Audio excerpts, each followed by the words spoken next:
Hey, hey, hey, hey.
The mystique of isolated locations, particularly those that appear to be stuck in time, has always captivated me.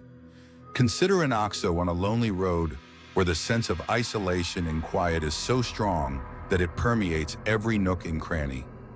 During my night shifts, it was the aura that pervaded the place, which initially appeared to be an average one, but quickly turned into a scene of terror and misery. Have you ever pondered what might happen if you were caught in a cycle that you were unable to break on an odd AR night? I want to tell you about this incident, which has left me permanently changed. It was just another night. Over the road, darkness had descended, and the OXXO's lights flickered feebly, as though they were also burdened by loneliness. My shift started at 11 o'clock at night, and while it initially seemed to go slowly, I quickly noticed that something odd was going on. There was something unnerving about the faces of the familiar customers as they came and went from the business.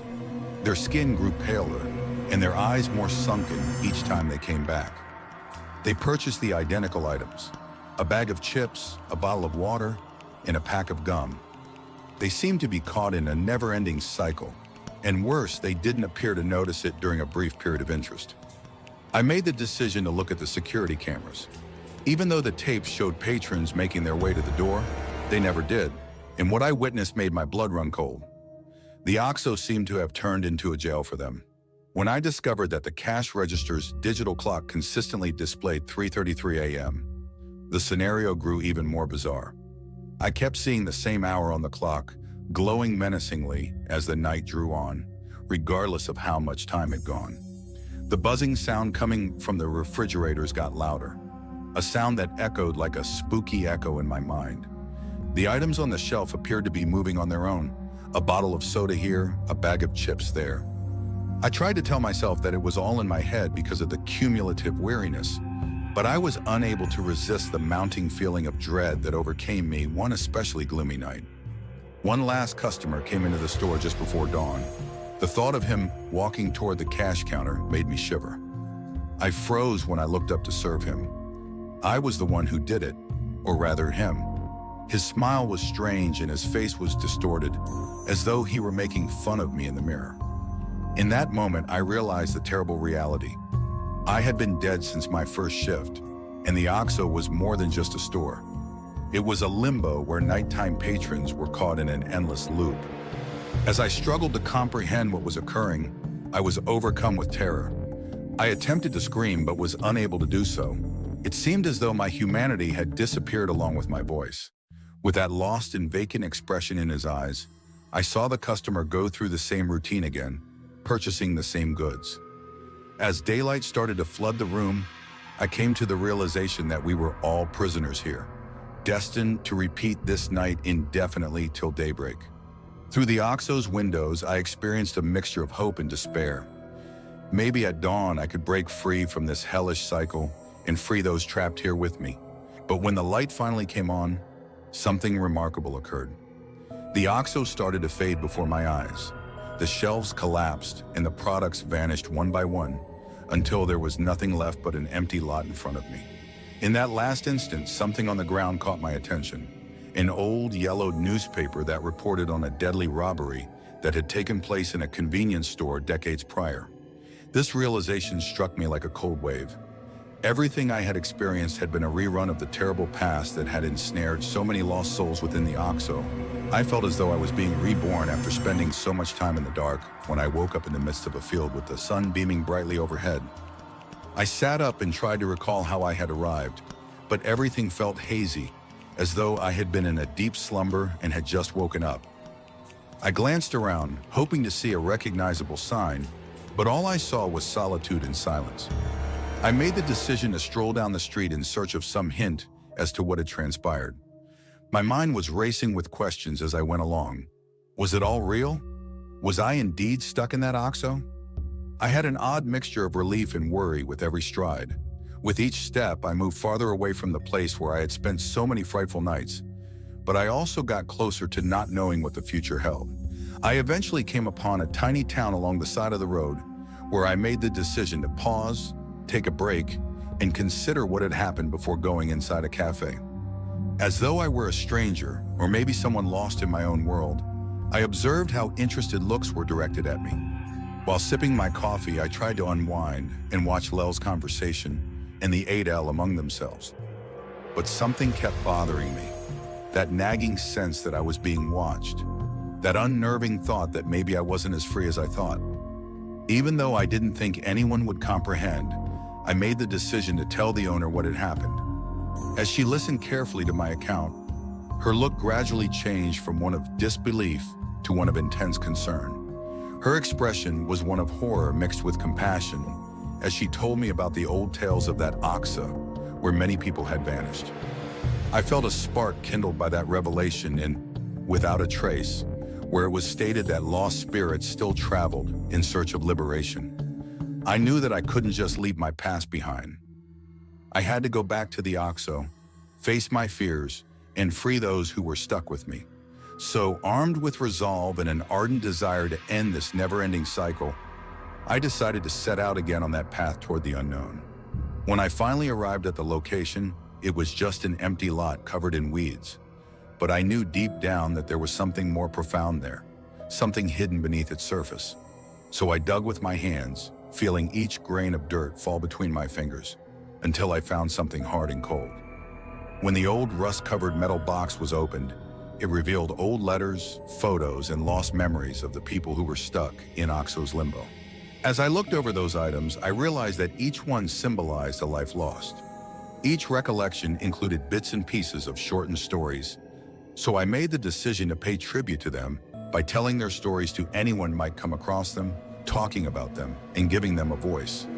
Even after they had departed, thus began writing about those lost souls, creating narratives to share with others, remembering their lives, their hopes, their dreams. With each story told, felt how little by little those souls began to free themselves. Their floating energy seemed to dissipate, filling air with peace. Finally understood that by giving them voice was breaking eternal cycle, allowing them find rest after so much suffering today. Want to share this story with you because firmly believe there are hidden lessons. Even in darkest tales, sometimes we find ourselves trapped in repetitive cycles without realizing we are those who must break invisible chains. If you ever feel lost or caught in your own daily life, remember this story and always seek light at end tunnel. The next story. Have you ever pondered what may occur if the ghosts of people who have passed away came back to speak their deepest secrets to you on the final night of the year? In a small village, the whispers of individuals who have passed away during the year are reported to be carried by the wind every year at midnight on December 31st. Many people have avoided celebrating on New Year's Eve because of this oral tradition. But a group of friends who are curious and want to try new things decide to throw a party in an ancient mansion that is said to be filled with enigmatic and depressing tales. Unaware that they will soon be ensnared in a tornado of horrifying disclosures, they get ready for a night of fun and laughing, despite the town's elders' cautions and the suspicious looks from their neighbors. The ceremony will take place at an old estate that has been deserted for many years. The air smells of dampness and neglect, and the walls are coated in cobwebs and dust. The pals are excited despite its unsettling appearance. Daniel, the group leader, and Anna, the skeptic who constantly seeks a rational explanation, are among them, as they decorate and fill the house with bright lights and upbeat music. Laura, who has a particular interest in the paranormal, and Carlos, the joker who can't help but frighten his pals, can't help but tell stories about the place's mythology. As the evening wears on and laughter reverberates through the old walls, each story seems to heighten the joyous yet eerie ambiance. With every drink they raise, something starts to shift in the atmosphere. When they decide to get some fresh air in the yard, the odd feeling begins to permeate the house. They start to hear whispers in the wind, which they initially believe to be the result of drinking or even a bad joke among themselves. However, they quickly discover that the murmurs are their names being repeated. The joyous mood gradually gives way to one of anxiety and uneasiness. One by one, they start to feel transient. They see visions of old faces that have faded over time, bringing to light regrets and secrets they would have rather forgotten. The first to be impacted is Daniel, who sees the ghostly form of his grandfather, who died a year ago, as he gazes out into the garden illuminated by sparkling lights. He can sense his presence because the image is so clear. His grandfather gives him a sorrowful smile while muttering something he doesn't quite comprehend. Daniel has a knot in his stomach because he knows he needs to remember something crucial, but is also having trouble understanding it. When Anna sees her little sister, who passed away tragically in an accident, she starts to feel pressure in her chest. The image was unpleasant 3 years ago. Carlos tries to keep things humorous by making jokes about what they are seeing, but his laughter wanes when he encounters a boyhood friend whom he never forgives for betraying him years ago. Her sister seems to be caught in an endless cycle of grief and bitterness. Amidst the darkness, the boy's face emerges with a regretful expression. Carlos's heart races as memories come flooding back. He knows that in order to shed the weight he bears, he must face that past. From a shadowy part of the yard, Laura keeps an eye on everything. When she sees her mother, who died 5 years ago, her fascination with the paranormal now turns into sheer terror. Her mother appears dissatisfied and depressed rather than offering her the consolation she had hoped for. Laura can't stop crying because she knows she never had the chance to express her love for her before losing her with every tension-filled personal disclosure. Among them, the time rapidly draws near midnight, and the atmosphere is heavy with suppressed feelings. They know they can't go away, as though a mystical force had chosen to keep them imprisoned until they confront their inner demons. The doors are locked. The wind howls fiercely at midnight, and whispers become shrill screams that reverberate through the night. The home appears to come to life as the shadows encircle them. The pals look at each other fearfully. They realize they have to face realities they have been avoiding. An uncomfortable dilemma emerges amid this emotional turmoil. Will they attempt to escape these horrifying facts, or are they prepared to embrace their past? When they realize they cannot get out, the pressure increases. They are emotionally and physically imprisoned.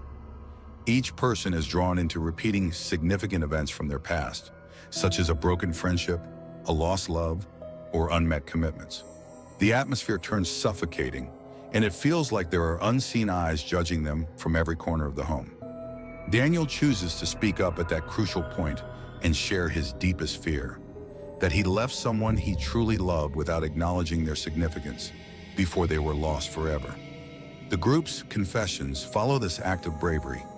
Each one reveals their darkest secrets, while the wind outside appears to temporarily subside as they let go of their emotional loads. They feel as though a burden has been lifted from their hearts. At last, they are prepared to let go of the things that have plagued them for so long. Carlos talks about how he has always harbored animosity toward his betraying friend, but now realizes that doing so has just made his life worse. Anna discusses how her life has been impacted by her guilt at not being there to defend her sister. Laura comes to the realization that she wishes she had informed her mother how much she meant to her before she went, and that she misses her a lot. They watch as whispers turn into consoling words and cries gradually fade with each admission they share. They learn a priceless lesson about acceptance and forgiveness from the incident. They feel as though a burden has been lifted from their hearts with every disclosure made, and they are at last prepared to let go of the things that have plagued them for so long. They realize that they had not only survived this horrific night as friends, but also as rejuvenated human beings when the first rays of morning peek through the old house's dusty windows. They can feel the cool breeze brushing over their faces as soon as they step outside. When they look back at the house where it all began, even though it appears serene and unthreatening in the morning light, they know it will always hold untold stories and forgotten secrets.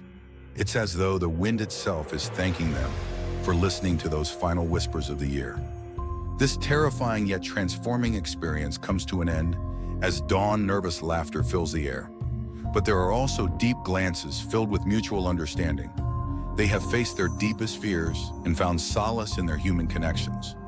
Now realizing that even though losing someone hurts, there is always room for healing if one has the courage to confront what is inevitable.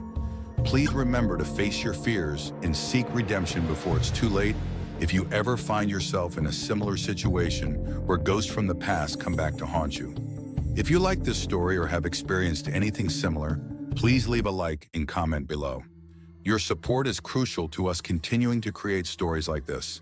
So please remember to subscribe to our channel for more terrifying tales.